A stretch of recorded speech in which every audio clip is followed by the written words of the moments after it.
Mulai. Assalamualaikum warahmatullahi wabarakatuh. Yang terhormat Bapak Profesor Dr. Andes Haji Bambang Heru Purwanto MS dan Bapak Dr. Andes Saiful Al-Mujab MPD dan teman-teman yang saya banggakan. Terima kasih atas kesempatan yang diberikan kepada kelompok kami untuk mempresentasikan hasil kajian kami dalam mata kuliah metode penelitian. Pada kesempatan kali ini, kami akan membahas tentang pengaruh model pembelajaran PJBL terhadap kemampuan berpikir kreatif siswa.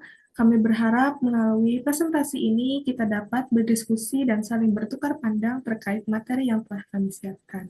Sebelum memulai, izinkan kami memperkenalkan anggota kelompok kami. Perkenalkan, nama saya Farah Fitna USIP dengan NPM 2250229.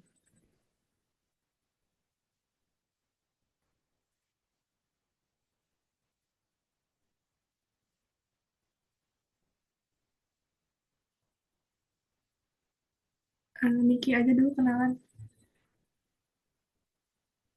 Perkenalkan, nama saya Niki Nadini, NPM 2250219. Perkenalkan, nama saya Azmi Maulida, NPM 2250215. Perkenalkan, nama saya Muhammad Aldi dengan NPM 2250225. Oke, tanpa berlama-lama lagi, mari kita mulai pembahasannya. Yang pertama ini ada langkah-langkah model Project Based Learning atau lebih dikenal dengan PJBL. Dalam hal ini, setiap model pembelajaran pasti itu memiliki langkah-langkah dalam setiap model pembelajaran. Adapun menurut George Lucas, dalam menjelaskan berbagai langkah-langkah model Project Based Learning sebagai berikut. Yang pertama, dalam hal ini, setiap pembelajaran akan dimulai dengan suatu pertanyaan yang esensial sekali. Lalu, yang kedua, dalam suatu perencanaan aturan dalam suatu pengajaran proyek. Yang ketiga, siswa membuat jadwal dalam melakukan aktivitas. Yang keempat, memonitor suatu perkembangan proyek siswa. Dan yang terakhir, melakukan suatu penelitian hasil kerja yang telah dibuat oleh siswa. Penjelasan selanjutnya akan dijelaskan oleh Niki.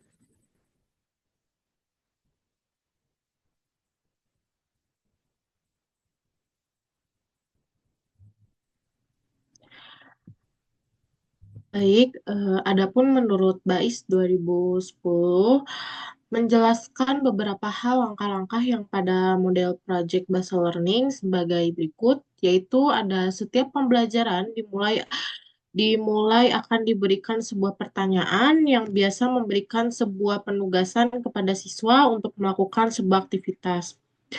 Kemudian guru dan siswa membuat suatu perencanaan untuk membuat suatu proyek. Lalu menyusun sebuah jadwal untuk aktivitas, guru dan siswa membuat jadwal secara bersamaan untuk bisa menyelesaikan sebuah proyek tersebut. Guru mengawasi siswa di saat jalannya proyek selama selesai, lalu memberikan suatu penilaian kepada siswa setelah melakukan proyek tersebut. Lalu melakukan sebuah evaluasi akhir dan melakukan suatu refleksi terhadap proyek yang sudah selesai. Dengan demikian, berdasarkan pemaparan di atas, bisa disimpulkan bahwa langkah-langkah pada project based learning ini, di mana siswa harus membuat suatu karya atau supaya siswa bisa menghasilkan karyanya sendiri dengan lebih mandiri dalam suatu penyelesaian proyek yang akan dibuat oleh siswa tersebut. Selanjutnya, Baik, selanjutnya desain penelitian. Metode penelitian eksperimen ini memiliki jenis desain. Metode eksperimen pada penelitian ini menggunakan jenis desain penelitian dengan metode pretest maupun post-test control design. Menurut Sugiono tahun 2012, menyatakan bahwa terdapat dua grup yang dipilih secara acak, kemudian sebelumnya diberi pretest untuk mengetahui keadaan awal antara gerombolan eksperimen serta gerombolan kontrol.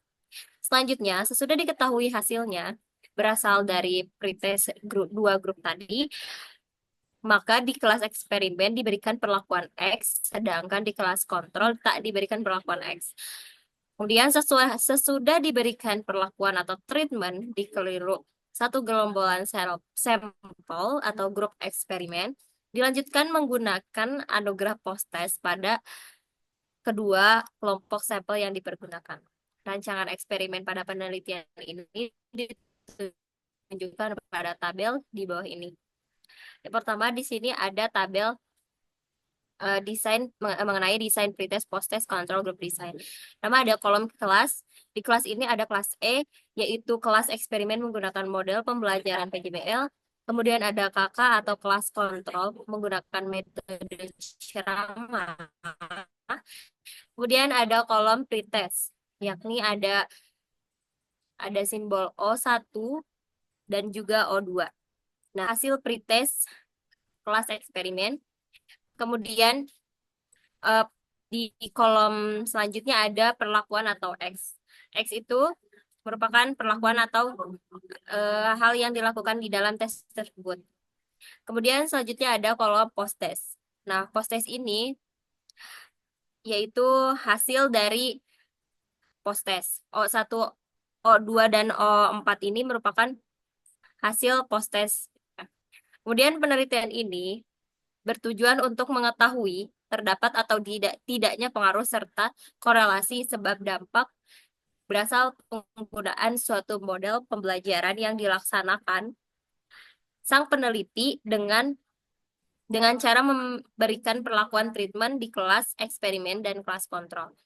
Tes ialah salah satu teknik atau cara yang digunakan dalam rangka melaksanakan aktivitas Tapi pengukuran yang terdapat banyak sekali pertanyaan-pertanyaan atau serangkaian tugas yang harus dikerjakan atau dijawab sang peserta didik untuk mengukur aspek sikap peserta didik, dan juga tes digunakan untuk memperoleh data kuantitatif kemampuan yang akan terjadi pada pembelajaran siswa terhadap materi yang telah dipelajari.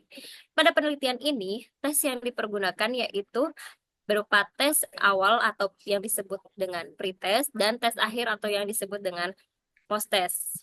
Tes ini apa itu? dilakukan di kelas kontrol serta kelas eksperimen. Baik, selanjutnya akan disampaikan oleh Aldi. Baik, selanjutnya ada tes akhir atau post-test. Tes akhir yaitu tes yang diberikan kepada peserta didik sehabis berlangsungnya proses pembelajaran.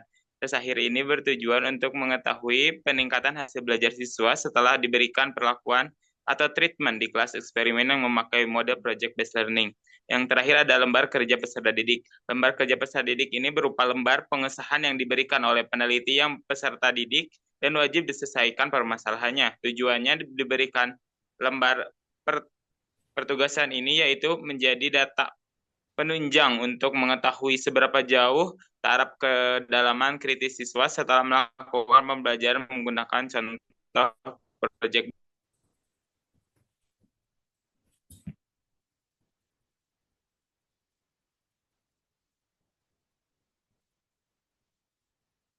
Oke, mungkin cukup sekian presentasi dari kelompok kami. Mohon maaf bila ada kesalahan kata dalam penyampaian. Terima kasih.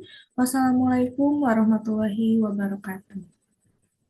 Waalaikumsalam warahmatullahi Waalaikumsalam warahmatullahi wabarakatuh.